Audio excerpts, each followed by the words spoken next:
अस्सलाम वालेकुम व्यूअर्स, उम्मीद करता हूँ आप सब खैरियत से होंगे। इस वीडियो को देखने के लिए इस चैनल को सब्सक्राइब कर लें और इस वीडियो को लाइक कर लें और इस तरह के इन्फॉर्मेटिव वीडियो सबसे पहले देखने के लिए बेल आइकन का बटन लाजमी दबाएं। शुक्रिया। व्यूअर्स, आज की वीडियो स्पेस टेक्नोलॉजी के हवाले से है। इस दुनिया के साइंसदान हमेशा से खला में या कायनात में एक ऐसे सितारे की तलाश में हैं जहां पर पानी और उसकी आबो हवा हमारी जमीन जैसी हो, वहां पर जिंदगी गुजारने के असरात मौजूद हों। इसके लिए साइंसदानों ने खला में टेलीस्कोप भेजी। पहले टेलीस्कोप जिसका नाम हबल था वो 1990 में भेजी। जो भी खला की तस्वीरें इस वक्त हमारे तक पहुंच रही थी वो उस हबल टेलीस्कोप के जरिए ही पहुंच रही थी। लेकिन व्यूअर्स, पिछले साल 25 दिसंबर 2021 को साइंसदानों ने एक और टेलीस्कोप जिसका नाम जेम्स वेब है उसको खला में भेजा और जेम्स वेब इस वक्त तक की सबसे ताकतवर टेलीस्कोप है। इसको बनाने के लिए तकरीबन 7 से 8 ममालिक ने आपस में टीम वर्क की तरह काम किया। इसको बनाने के लिए 10 अरब डॉलर से जायद का खर्चा आया। ये टेलीस्कोप इस वक्त तक की जो टेलीस्कोप्स इस वक्त तक खला में भेजी गई हैं उन सबसे ज्यादा ताकतवर है। बात करते हैं इस टेलीस्कोप की, इसकी ऑब्जर्वेशंस की और इसने खला में क्या क्या भेजा और देखा। जेम्स वेब 25 दिसंबर 2021 को खला में भेजी गई। जेम्स वेब को जब खला में भेजा गया तो इसने सन शील्ड स्ट्रक्चर ओपन किया और 3 मेजर मैनेवर्स परफॉर्म किए। जेम्स वेब ने तकरीबन 1.5 मिलियन किलोमीटर का सफर तय किया और विविध जेम्स वेब को इसलिए भी बहुत ज्यादा शोहरत हासिल है कि इसने कम से कम फ्यूल में ज्यादा से ज्यादा सफर तय किया। जेम्स वेब ने खला में अपने मदार में जाते साथ ही एक सितारे की पिक्चर कैप्चर की। इस न्यू स्टार को HD 84406 का नाम दिया गया है, जो कि हमारी जमीन से तकरीबन 241 नूरी साल दूर है, जो कि उर्सा मेजर कॉन्स्टेलेशन में ग्रेट बियर में मौजूद है और इसको देखा जा सकता है। व्यूअर्स, इस तारे को जमीन से किसी भी टेलीस्कोप से नहीं देखा जा सकता।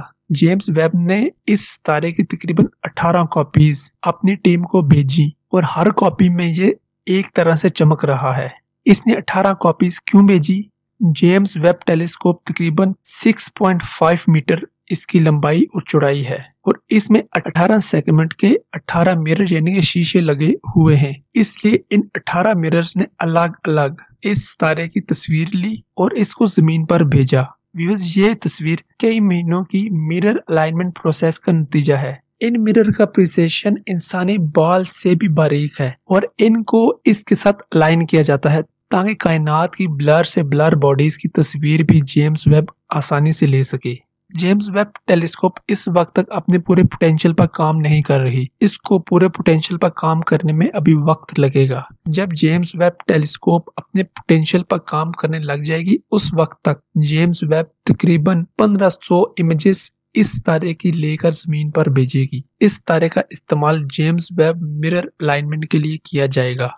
अब सवाल ये पैदा होता है कि इस तारे को ही क्यों चुना गया? इसकी एक वजह यह भी थी कि जेम्स वेब के मिरर की अलाइनमेंट के लिए जेम्स वेब की टीम को एक ऐसा तारा चाहिए था जो कि बहुत ज्यादा चमकदार हो। इसलिए इस तारे को इस पिक्चर के लिए चुना गया ताकि इस तारे को अल्टो लेग्रांजे पॉइंट से भी देखा जा सके। जेम्स वेब को इंफ्रारेड लाइट देखने के लिए बनाया गया है जो कि हमारी आंख आसानी से देख नहीं सकती। इंफ्रारेड को हम हीट की शक्ल में महसूस कर सकते हैं। जेम्स वेब एक इंफ्रारेड टेलीस्कोप है, इसलिए इंफ्रारेड का ठीक तरह से काम करने के लिए जेम्स वेब टेलीस्कोप का ठंडा होना जरूरी है और इस ठंडक को बरकरार रखना भी जरूरी है। तकरीबन -223 सेल्सियस से नीचे की सतह पर जेम्स वेब अच्छे तरीके से इंफ्रारेड लाइट की ऑब्जर्वेशन कर सकती है।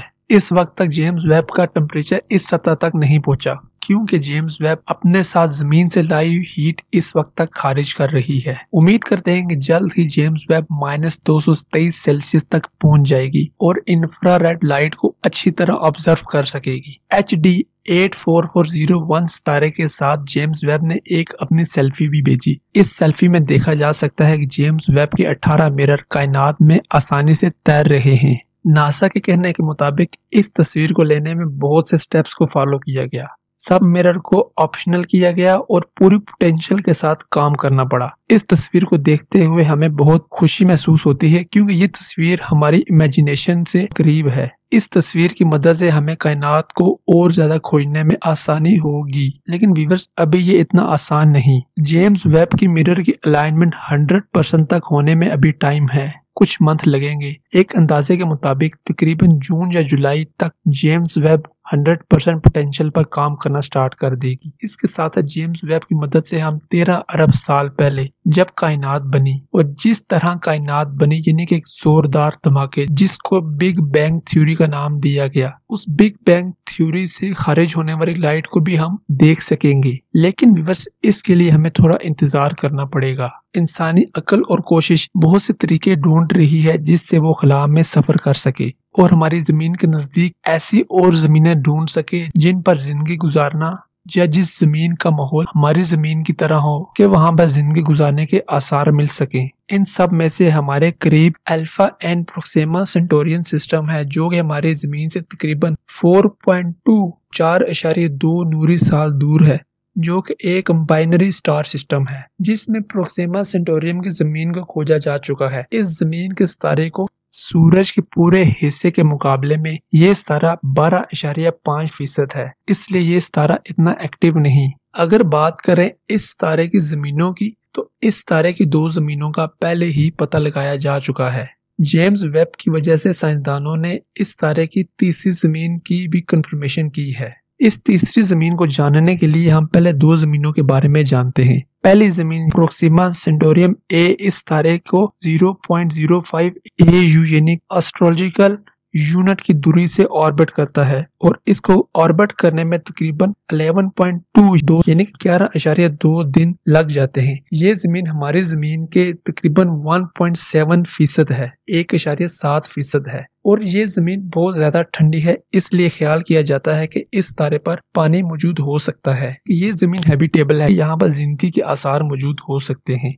इसके बाद प्रोक्सिमा सेंटोरियम सी जो इस तारे की दूसरी जमीन है, ये हमारी जमीन के मुकाबले में 7 गुना बड़ी है। इसको सुपर अर्थ या मिनी नेपच्यून भी कहा जाता है। ये जमीन अपने सितारे को तकरीबन 1.5 एस्ट्रोलॉजिकल यूनिट की दूरी से ऑर्बिट करता है और इसको पूरा करने के लिए तकरीबन 19 दिन लग जाते हैं। प्रोक्सिमा सेंटोरियम सी की बहुत सी चीजें अब तक मशकूक हैं जो कि अब तक सामने नहीं आ सकी और इसके बारे में साइंटिस्ट अभी तक तहकीक कर रहे हैं। इसके बाद इस तारे की तीसरी जमीन प्रोक्सिमा सेंटोरियम डी, इस जमीन के बारे में 2020 में ही पता चल चुका था। रिसर्चर्स ने इस जमीन की कंफर्मेशन कर दी थी। इस जमीन पर स्टडी करने वाले researcher European Southern Observatory Chile के मौजूद वेरी लार्ज टेलीस्कोप के एक कंपोनेंट जिसका नाम एक्सप्रेसो था, उसने इस जमीन के बारे में ऑब्जर्व किया और उसके बाद इस टीम को बताया। इस टेलीस्कोप के कंपोनेंट एक्सप्रेसो को इस तरह की जमीनों का पता लगाने के लिए ही बनाया गया है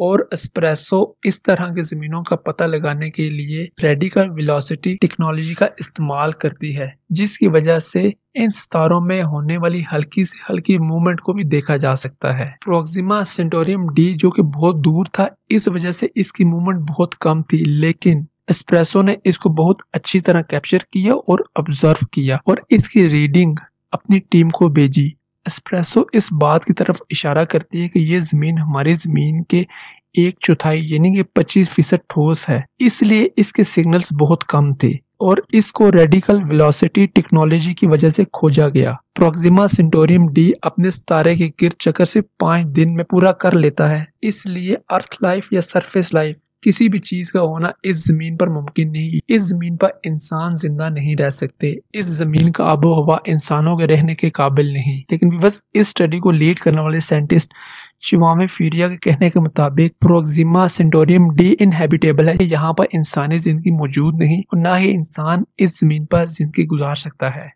लेकिन बस इसके साथ साथ एस्प्रेसो ने बहुत काबिल कदर काम किए। साइंटिस्ट उम्मीद रखते हैं कि हम मिल्की वे के अंदर जो कि छोटे छोटे सितारे और उनकी जमीनें हैं, उनमें क्या पता कुछ ऐसी जमीनें भी हों जहां पर इंसानी जिंदगी मुतवक्के हो, जहां पर इंसानी जिंदगी गुजार सके। इसलिए व्यूअर्स इस सब पर रिसर्च जारी है, इस उम्मीद के साथ क्या पता फ्यूचर में इस जमीन की तरह कोई और जमीन भी हो। उम्मीद करता हूँ आपको ये वीडियो पसंद आई होगी। व्यूअर्स, अगर आप मुझसे कांटेक्ट करना चाहते हैं तो मेरे इंस्टाग्राम के अकाउंट का लिंक नीचे डिस्क्रिप्शन में मौजूद है। शुक्रिया, अल्लाह हाफिज।